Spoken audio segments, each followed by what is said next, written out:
Olá, meus amados, meus queridos irmãos, amigos. Nós estamos aqui mais uma vez com uma palavra de Deus para o seu coração.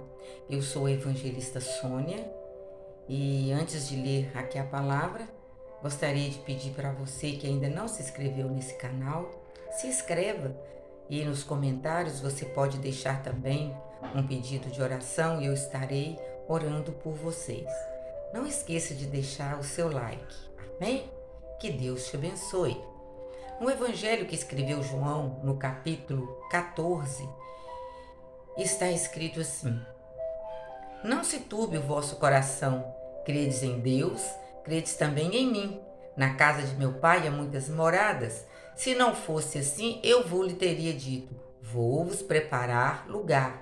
E se eu for e vos preparar lugar, virei outra vez e vos levarei para mim mesmo, para que onde eu estiver, estejais vós também. Versículo 6, está escrito assim: E disse-lhe Jesus: Eu sou o caminho e a verdade e a vida, e ninguém vem ao Pai senão por mim. E é por isso que eu quero falar de caminho. Jesus estava aqui instruindo os seus discípulos, mostrando para eles a necessidade de estar andando no caminho, a necessidade de estar firmes, porque o mundo nos oferece muitos caminhos que nos leva a viver a nossa vida, a nos satisfazer, né? Para que nós possamos achar que está tudo bem e que, tipo assim, eu posso, né? Eu faço o que eu quero. Mas nós sabemos que o caminho que nos leva à paz, que nos leva a uma vida abençoada e que nos leva à vida eterna, só existe um. É um único caminho. E esse único caminho nós sabemos que é Jesus Cristo. Olha, nos versículos 2 e 3, nós vamos encontrar ali uma promessa. Uma promessa, amados, maravilhosa. E a gente vê Jesus ele falando assim: olha, eu vou. Jesus falou assim: eu vou preparar lugar para vocês. Eu vou preparar lugar para vocês. Porque Jesus, quando ele morreu, ele ressuscitou e ele voltou para o Pai. E ele falou assim: olha, eu vou voltar para o meu Pai, mas eu vou preparar lugar para vocês. Mas eu vou voltar para buscar vocês, para viver comigo eternamente. E para isso acontecer, nós precisamos aprender, entender e estar no caminho, naquilo que ele ensinou, naquilo que ele instruiu, né? Nos instruiu aqui na terra. E eu quero fazer uma pergunta. Quem está aguardando a volta de Jesus aí? Você pode deixar aí no seu comentário? Você pode deixar aí no comentário? Você que está ouvindo essa palavra, deixa aí no comentário, aleluia. E pode escrever também, eu creio, aleluia. Jesus está voltando. Oh, glória a Deus.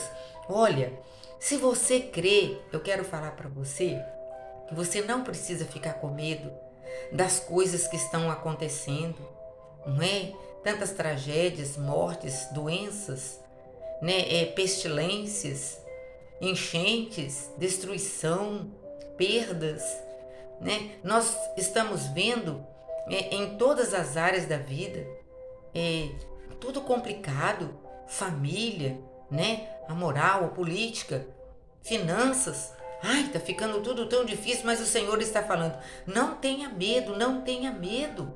Sabe por quê? Porque o Senhor, ele tem um propósito nisso tudo.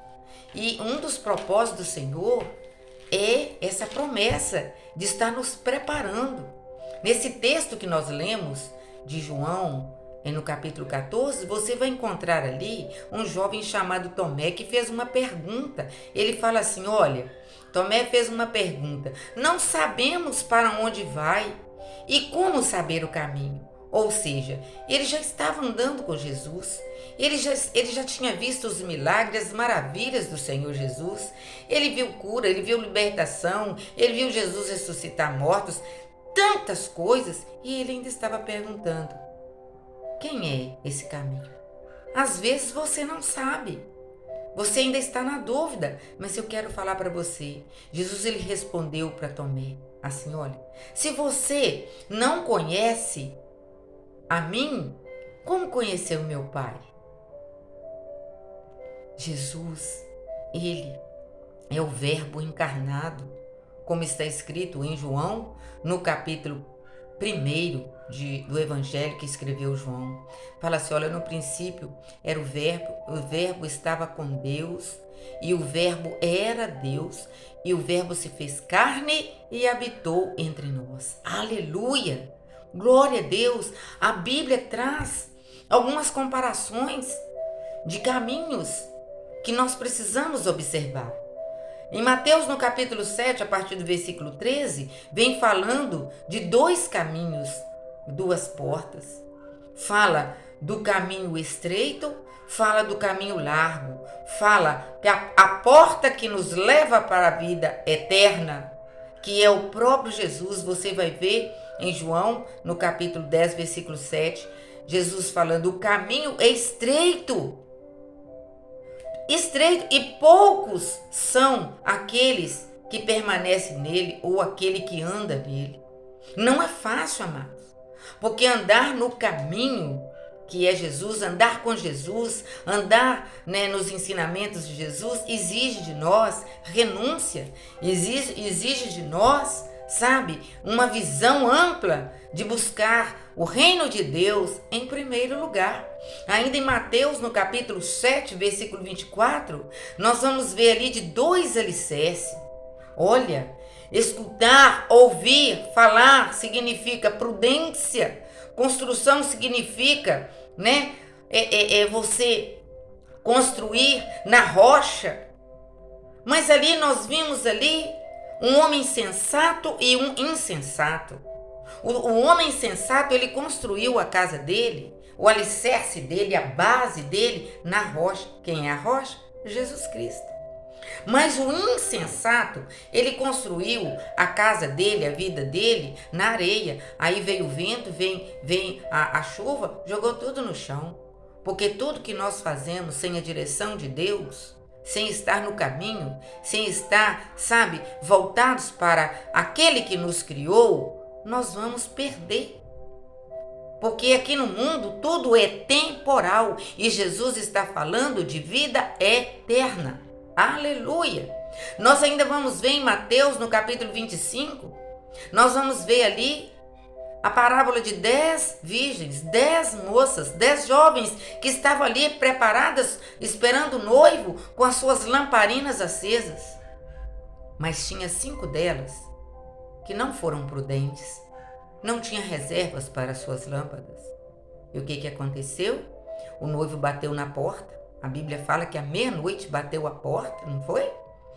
E aquelas 10 que não tinha reserva, ficou para trás. Somente, 5 ficaram para trás. Somente 5 que tinham reservas em suas lâmpadas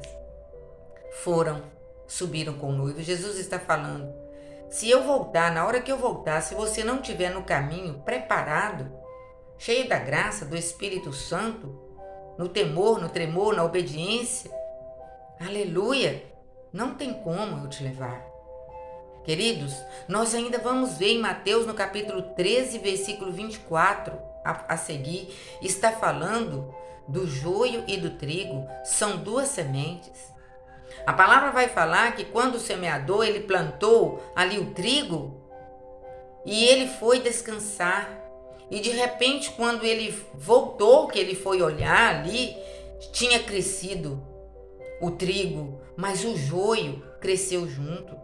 O que é o joio? O joio, amados, é as lutas, é as provações, é as dificuldades que nós passamos. E nós precisamos enfrentar, lutar com temperança, com fé, com oração, com consagração. Porque quando chegar na hora certa, esse joio, quem vai tirar do nosso meio é o próprio Deus, aleluia! É só o Senhor que dá livramento, que dá escape, que nos abençoa e nos orienta. Então todas essas parábolas, elas foram proferidas voltadas para o reino de Deus, mostrando a comparação. O reino de Deus é o caminho de Deus e o caminho do mundo. Então nós precisamos saber em que caminho nós queremos andar. Deus não está falando aqui de um reino terreno, mas Ele está falando de um império espiritual, aleluias! O próprio reino de Deus, governado por Ele mesmo, e Ele nos preparando para nos levar para a gente ir, estar governando com Ele.